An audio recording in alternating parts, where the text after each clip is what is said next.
बन्धनात् मृत्योर्मुक्षीयमामृतात् जौहरिक्षागुं शान्तिः पृथिवी शान्तिरापः शान्तिरोषधयः शान्तिर्वनस्पतयः शान्तिर्विश्वे देवाः शांति ब्रह्म। धन्यवाद। जिलाध्यक्ष भारतीय जनता पार्टी के जिलाध्यक्ष जनपद रुद्रप्रयाग, उप जिलाधिकारी महोदय ऊखीमठ जखोली रुद्रप्रयाग, मुख्य विकास अधिकारी महोदय जनपद रुद्रप्रयाग, सम्माननीय खंड विकास अधिकारी महोदय ऊखीमठ, सभी विभागीय जनपद स्तरीय उच्चाधिकारी वर्ग के सभी विकास खंड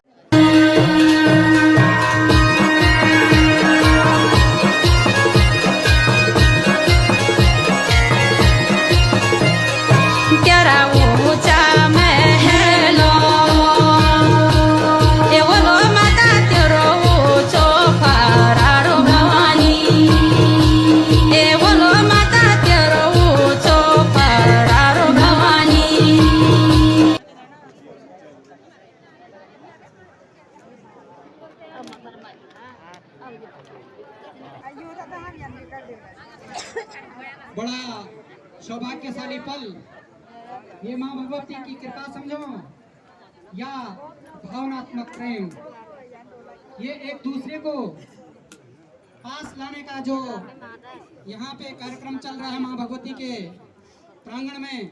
माँ भगवती की पूजा के पश्चात हमारे बीच में हमारे यशस्वी मुख्यमंत्री महोदय अन्य मंदिरों के भी दर्शन करेंगे और उसके बाद यहाँ पे सूक्ष्म गंगा जलम मस्तके मामाग्रे गिरिराजराजतनया जया भवानी स्थिता नंदीस्कंदन गणाधिनाथ सहिता केदारनाथ प्रभो केदारांचल संस्थितो ईशत्वं कुर्यात् सदा मंगलम् मातंगी भुवनेश्वरी चिदुंगा धूमावती भैरवी तारा चिन्ह सर्वदा दातुं न प्रभवन्ति वाञ्छितफलं यस्य प्रसादं विना हम वन्दे शिवरूपिणीं निजगुरुं सर्वार्थसिद्धिप्रदां।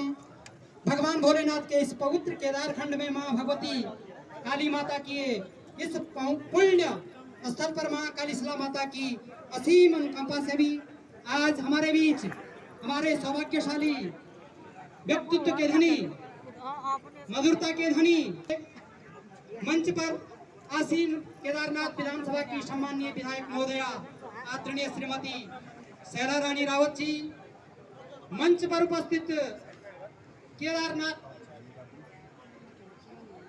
क्षेत्र के रुद्रप्रयाग विधानसभा के सम्माननीय विधायक महोदय, सम्माननीय पूर्व जिला पंचायत अध्यक्ष श्रीमान भट्ट जी, श्रीमान वाचस्पति सेमाल जी और श्रीमान जिलाधिकारी महोदय। समय की बाध्यता है, केदारनाथ विधानसभा के सम्माननीय विधायक महोदय, आपसे निवेदन कि आप सभी लोगों को आशीर्वाद चिन्ह के रूप में 2 शब्द करने का कष्ट करेंगे। सम्माननीय विधायक आदरणीय श्रीमती शैला रानी रावत जी।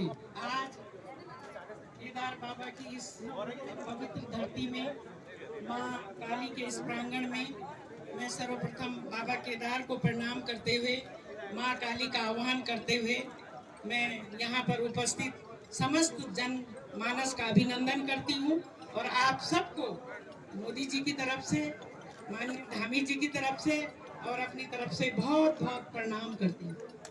आज हमारे लिए बड़ा सौभाग्य का दिन है। हमारी बहुत बड़ी मांगे नहीं है, हम ना इंजीनियरिंग कॉलेज मांग रहे हैं, ना कोई बहुत बड़ा उद्योग मांग रहे हैं, बहुत छोटी छोटी बातें हैं। पिछले 5 साल हम बिल्कुल यहाँ पे विपक्ष की तरह जो है कोई भी काम नहीं हो पाया। आज हमारे कार्यकर्ताओं का बहुत बड़ा मन है और ये अभी केवल इस घाटी की छोटी मांग है, आप पूरे आप घोषणा करके जाएंगे। सबसे पहले यहाँ पे शहीद के नाम से हमारा विद्यालय है, क्या नाम है, राम सिंह, शहीद राम सिंह हाई स्कूल को आज उच्चीकरण की घोषणा आप इंटरमीडिएट स्तर पे करिएगा। और जहाँ पे हेलीकॉप्टर उतरा, विद्यालय के भवन वर्षों से नहीं बना है, उसके लिए अस्थायी भवन की आज जरूरत है। सामने स्यासुगढ़ में आज भी सड़क नहीं पहुंच पाई है। उसके अलावा मैं आज हमारे लिए यात्रा व्यवस्था एक बहुत बड़ी चुनौती है। हो सकता है कि ऐसा हो सकता है कि आपको लग रहा होगा कि यात्रा व्यवस्था बहुत अच्छी है, लेकिन मैं 40 साल का जो मैंने देखा समय, बहुत बड़ी चुनौती है। और ये लोग ना सोचे कि ये मुख्यमंत्री के लिए, ये सरकार लग रहा है जब अभी यात्रा शुरू नहीं हुई। तो मेरी एक वो है यहाँ वर्षों से लोगों की, यहाँ के प्रधान क्षेत्र पंचायत, यहाँ के जनमानस की कि गौरीकुंड से रामबाड़ा से चौमासी होते हुए 1 वे ट्रैफिक बनाया जाए और यात्रा उधर से चले, इधर से वापस जाए, तो लाखों यात्री हमारा चला जाएगा।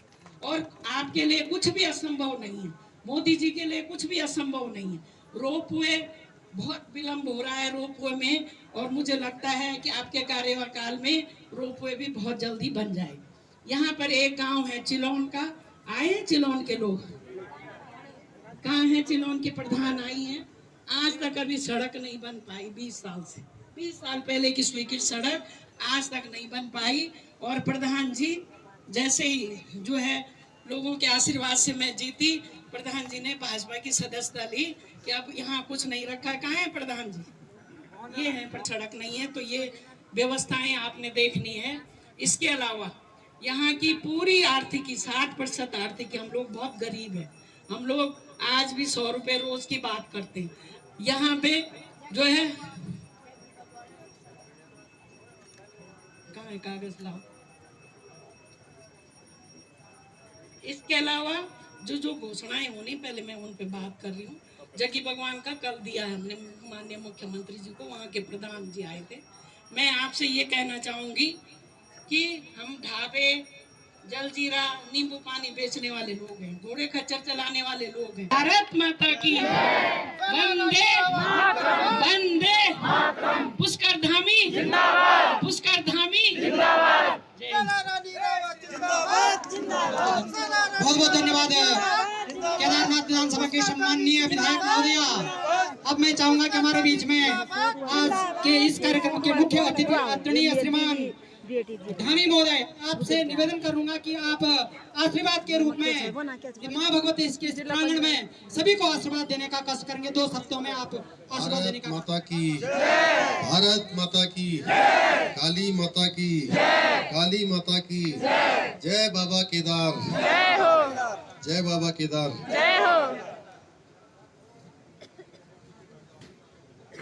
माँ काली के इस प्रांगण में आप सब लोगों ने तो इतनी विशाल संख्या में आकर मुझे, माननीय विधायक जी को, हमारे भरत चौधरी जी को और सभी को यहाँ पर जितना आशीर्वाद दिया है, इतना आपने स्वागत किया है, मैं सबसे पहले तो दोनों हाथ जोड़कर शीश झुकाकर आप सभी को मैं स्वागत और अभिनंदन करता हूँ। अभी आप जिनको सुन रहे थे, इस क्षेत्र की लोकप्रिय विधायक और लगातार इस क्षेत्र के लिए संघर्ष करने वाली हमारी दीदी आदरणीय शैला रानी रावत जी, हमारे रुद्रप्रयाग क्षेत्र के लोकप्रिय विधायक आदरणीय भरत चौधरी जी, जिला पंचायत के अध्यक्ष अमरदेई शाह जी, हमारे देव प्रकाश सेमवाल जी। अब मैं एक तरफ से नाम ऐसे सबके जानता हूँ, विजय भाई, कंडी भाई, वाचस्पति सेमवाल जी, हमारे पोस्ती जी और श्रीनिवास पोस्ती जी हो गए, सत्सद जी हो गए, सुरेशन गौड़ जी हो गए, सेमवाल जी हो गए, गौरी बर्थवाल जी हो गई, पंकज भट्ट जी हो गए, हमारी शकुंतला जी हो गई, खंडूरी जी हो गई और हमारी नगर अध्यक्ष जी हो गई, हमारे गौड़ जी हो गए, हमारे प्रधान जी हैं वहाँ। तो अब मैं ऐसा करता हूँ, जितने नाम इन्होंने लिए हैं शैला जी ने, उन सभी नामों को साथ में अपने को संबद्ध कर लेता हूँ और जो बचे हुए वो मेष राशि से लेकर मीन राशि तक। ठीक है भाई साहब, कोई छूट तो नहीं गया ना इसमें? तो मेष राशि से लेकर मीन राशि तक सभी यहाँ पर उपस्थित हमारी माताएं, बहनें, बड़े बुजुर्ग, मेरे नौजवान साथियों, मैं सबसे पहले तो आप सबका धन्यवाद करता हूँ कि आप सब लोग इतनी बड़ी संख्या में आए और दूसरा धन्यवाद करता हूँ माँ काली के इस प्रांगण में कि माँ काली के आशीर्वाद से, आप लोगों के आशीर्वाद से, हमारे देश के यशस्वी प्रधानमंत्री मोदी जी के नेतृत्व में उत्तराखंड की देवतुल्य जनता ने, केदारनाथ क्षेत्र की देवतुल्य जनता ने, रुद्रप्रयाग क्षेत्र की देवतुल्य जनता ने, पूरे उत्तराखंड की देवतुल्य जनता ने एक इतिहास बनाने का काम इस बार किया है। हर बार क्या होता था, एक बार एक पार्टी की सरकार, पिछले 4 चुनाव, इस चुनाव से पहले के हर चुनाव में एक बार एक पार्टी की सरकार, फिर दूसरी पार्टी की सरकार। तो इस बार भी बहुत लोगों को भ्रम था कि इस बार फिर से नंबर ऐसा लगा रहता था ना, एक बार भाजपा, एक बार कांग्रेस, एक बार भाजपा, फिर कांग्रेस। तो पिछली बार भाजपा थी तो इस बार लोग सोच रहे थे कांग्रेस आएगी, लेकिन माँ काली के आशीर्वाद से, हमारे प्रधानमंत्री मोदी जी के करिश्माई नेतृत्व से और आप सबके आशीर्वाद से पुनः भारतीय जनता पार्टी की सरकार बनी और प्रचंड बहुमत की सरकार बनी। और मैं जब 4 जुलाई 2021 को मुझे ये काम मिला तो बहुत सारी चुनौतियां थी और आप सबको अच्छी तरह से मालूम है कि उस समय लोग क्या कह रहे थे। उस समय लोग कहते थे कि सरकार आना बहुत मुश्किल है, 15-20 सीटें आ जाएंगी इतना बहुत है, यही कहते थे। और आप सब लोगों के आशीर्वाद से हम लोग लगातार जनता के बीच में गए और पहली बार 2/3 बहुमत की लगातार सरकार बनी और एक मिथक टूटा उत्तराखंड के अंदर। अभी बहुत सारी जो यहाँ पर मांग है, बहुत सारी यहाँ की जरूरत है, और चूंकि मैं जानता हूँ विधायक की भी अपनी समस्या होती है। अब विधायक किसको मना करेगा? उस दीजिए, आप तो हम लोगों के गार्जियन हैं। विधायक के पास सब लोग आते हैं और विधायक भी सोचता है कि मुख्यमंत्री मेरे क्षेत्र में आया है तो आज सारी बात यहाँ पर कर दूं। तो बाबा केदार के हो रहे पुनर्निर्माण के कार्यों के बारे में जानकारी न लेते हो। जब बर्फ पड़ी हुई थी तो रोज पूछते थे कि आप बर्फ का क्या हाल है, शंकराचार्य जी की समाधि कैसी है, वहां कोई नुकसान तो नहीं हुआ। अभी परसों सवेरे मुझे फोन आया उनका, तो बोले काम कितना स्टार्ट हो गया? मैंने कहा काम पूरा स्टार्ट हो गया है। तो कहने लगे कि जो नीचे हॉस्पिटल बन रहा था वो कैसा है, नीचे जो उस तरफ से पीछे की तरफ से उधर मंदाकिनी की तरफ से जो कॉम्प्लेक्स बन रहा है बड़ा, जिसमें व्यापारियों को और अन्य लोगों को जो वहाँ पर बाद में दुकानें अलर्ट होंगी, और हमारा जो अंदर आने का रास्ता है वो अंदर आने का रास्ता भी पीछे से होगा, उसी तरफ से, मतलब मंदिर के ठीक दाहिनी तरफ से, और सीधे सामने का जो जहाँ पर सभा होती है, जो सभा स्थल है, वो सभा स्थल का क्या काम हो रखा है, अस्पताल का कितना काम हुआ है, आस्था पथ कितना बन गया। यहाँ हमारा धर्म, संस्कृति और अध्यात्म का केंद्र है। पूरे विश्व को, पूरे हिंदुस्तान को दिशा देने का काम हमारा हिमालय करता है। तो यहाँ चाहे कोई किसी धर्म का हो, किसी पंथ का हो, किसी समुदाय का हो, सबके लिए एक समान कानून होना चाहिए। और हमने नई सरकार के गठन होते ही सबके लिए एक समान कानून लागू करने की प्रक्रिया प्रारंभ कर दी है। हमने पहली मंत्रिमंडल की बैठक करी और उस बैठक में सर्वसम्मति से एक प्रस्ताव पारित कर दिया कि उत्तराखंड के अंदर यूनिफॉर्म सिविल कोड, समान नागरिक संहिता, ये लागू होगी। उसके लिए हम एक कमेटी का गठन करेंगे और वो कमेटी हम गठित कर रहे हैं। अगले 2-3 दिनों के अंदर हमारी कमेटी गठित हो जाएगी और कमेटी गठित होने के बाद एक ड्राफ्ट बनाएगी और उस ड्राफ्ट के आधार पर सबसे बात करके, ऐसा नहीं होगा कि जैसे आप लोग बाद में कहोगे कि देवस्थानम वापस ले लो।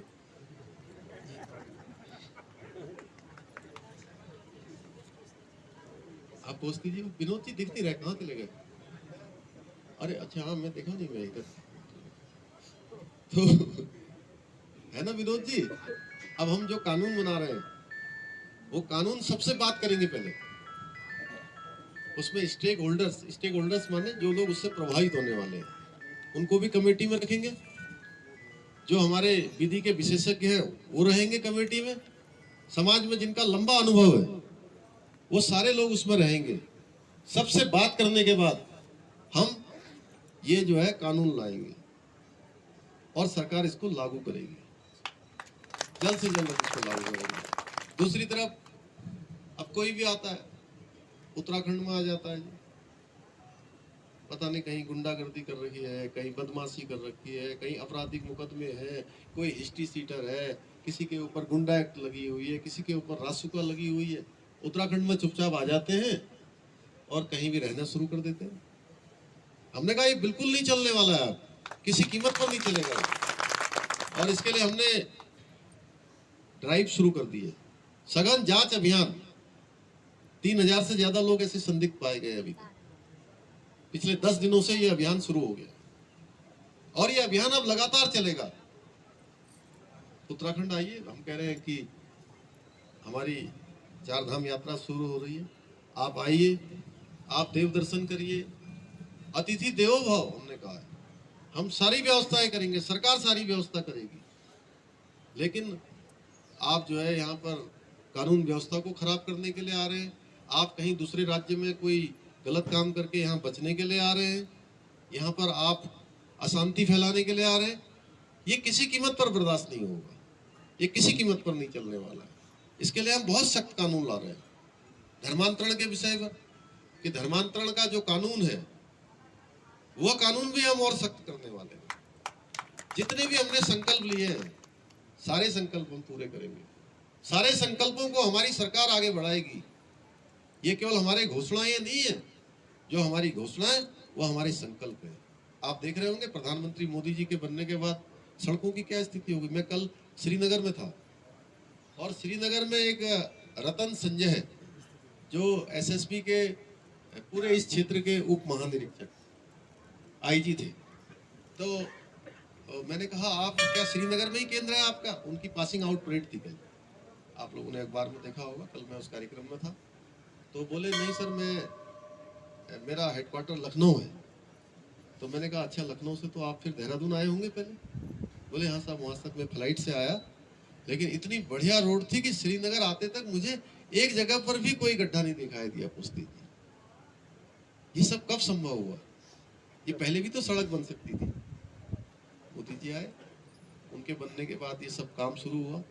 आज देखिए आप, कर्णप्रयाग ऋषिकेश रेल लाइन का काम कितनी तेजी से चल रहा है। 12-12 टनलें बन रही है, बड़े बड़े पुल बन रहे हैं।